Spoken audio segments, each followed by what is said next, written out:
हालचाल आज रही कोरापुट जिला तथ्य देइछंती आम कोरापुट संवाददाता अक्षय कुमार मिश्र उपस्थापन मु लहरिका पट्टनायक। जातीय स्तर में श्रेष्ठ जिला पंचायत भाव कोरापुट पुरस्कृत होईछि। नानाजी देशमुख सर्वोत्तम पंचायत सतत विकास वर्ग में कोरापुट द्वितीय श्रेष्ठ जिला पंचायत भाव पुरस्कृत होईछि। दिल्ली स्थित विज्ञान भवन ठारे महामहिम राष्ट्रपति द्रौपदी मुर्मू यह पुरस्कार प्रदान करिसेंति। कोरापुट जिला परिषद सभापति सस्मिता मेलेका जिलापाल भी कीर्तिवासन यह पुरस्कार ग्रहण करथिले। एही अवसर में जिला परिषद मुख्य उन्नयन अधिकारी तथा निर्वाही अधिकारी देवाशीष पट्टनायक उपस्थित थिले। एही बाबद कोरापुट जिला 3 कोटी टंकार पुरस्कार राशि पाइछि। जातीय स्तर में द्वितीय श्रेष्ठ जिला पंचायत भाव कोरापुट पुरस्कृत होइथिबारु जिलावासी मध्य खुशीर लहरी खेली जाइछि। कोरापुट जिला तथा ओडिशा राज्य पई यह गर्व और गौरवर विषय बोली जिला परिषद सभापति सस्मिता मेलेका कहते। कोरापुट जिलार कला साहित्य संस्कृति ऐतिह्य और भाईचारार भव्य महोत्सव परब 2024 उद्घाटित हो जाइछि। दीर्घ 5 दिन व्यापी हेबाकु थिबा उत्सव को मुख्यमंत्री मोहन चरण माझी उद्घाटन करी जनजाति बहुल कोरापुट जिलार संस्कृति और जनजाति जीवनधारा ओडिशार सांस्कृतिक चित्रपट को गरिमामय करिछि बोली कहिसंती।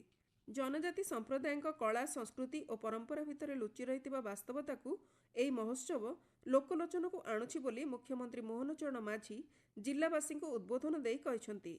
ए उत्सव वास्तव में ये सांस्कृतिक उत्सव नुह केवल ये जिलार गोटे प्रगतिर उत्सव। ए जिले में यह एक सांस्कृतिक उत्सव हिसाब से आज आम एठी प्रगतिर कथा हो, विकास कथा हो, एठी कृषि प्रगति कथा हो एवं पर्यटन कथा हो, सबु क्षेत्र जदि एक कथा को जदि आम गुरुत्व देवा ताहले कम हेब नाही। सेतिपाई यह जिलार उत्सव नुह, यह राज्यर मध्य उत्सव नुह, यह हूँ एक जातीय उत्सव हिसाब मान्यता पाई। कोरापुटर कॉफी हो बा ये कोरापुटर कलाजीरा धान हो एवं मांडिया हो, केवल आम यह नहीं आज खाली गर्व करूना। वास्तविक यह नहीं आज आम विश्व दरबार को पहुँचाई पारिछंती एवं आगामी दिन में आर्थिक क्षेत्र में एवं एठी कृषि क्षेत्र में निश्चित भाव में कोरापुट को नहीं आज ओडिशा गर्व करुछि। आगामी दिन में भारत वर्ष में निश्चित भाव में यह विश्व दरबार को पहुँचाइबार भूमिका रहिबो। जिलापाल भी कीर्तिवासन अध्यक्षतार अनुष्ठित परब उत्सव में सम्मानित अतिथि भाव मंत्री नित्यानंद गंड, कोरापुट विधायक रघुराम माछ, जयपुर विधायक ताराप्रसाद बाहिनीपति, पट्टांगी विधायक रामचंद्र काडाम, कोटपाड़ विधायक रूपू भत्रा, लक्ष्मीपुर विधायक पवित्र साउंता, नवरंगपुर विधायक गौरीशंकर माझी, नवरंगपुर सांसद बलभद्र माझी मध्य उपस्थित थिले। जिला परिषद अध्यक्षा सस्मिता मेलका, दक्षिणांचल आरडीसी रूपा रोशन साहू, दक्षिण पश्चिमांचल डीआईजी नीति शेखर, कोरापुट एसपी रोहित वर्मा प्रमुख मंचासीन थिले। जिलापाल स्वागत भाषण देइथिले। परे जिला तथा जिला बाहर आसिथिबा कलाकार मानक द्वारा चित्ताकर्षक सांस्कृतिक कार्यक्रम परिवेषण करा जायथिला। शीतुआ राति हजार हजार दर्शक यार मजा नैथिले। जातीय स्तरीय लोक महोत्सव परब पालन उपलक्षे जिला स्तरीय सांस्कृतिक प्रतियोगिता उद्यापित हो जाइछि। कोरापुट सांस्कृतिक परिषद मंच रे एही प्रतियोगिता आयोजन करा जायथिला।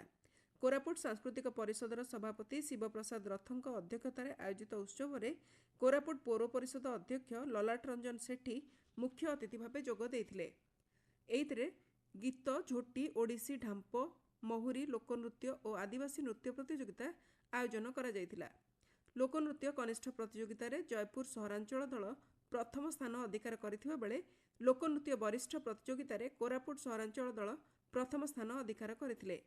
आदिवासी नृत्य कनिष्ठ प्रतियोगिता रे जयपुर ब्लॉक प्रतियोगी दल प्रथम स्थान अधिकार करथिबा बेले आदिवासी नृत्य वरिष्ठ प्रतियोगिता रे लक्ष्मीपुर ब्लॉक प्रतियोगी दल प्रथम स्थान अधिकार करथिले।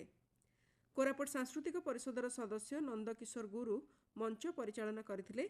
कृति प्रतियोगी एवं दलगुड़ी अतिथि मानक द्वारा पुरस्कृत करा जायथिला। जिला हालचाल आज पई एतिकी। आसंता काली रहिछि मालकानगिरी जिला संपर्क रे।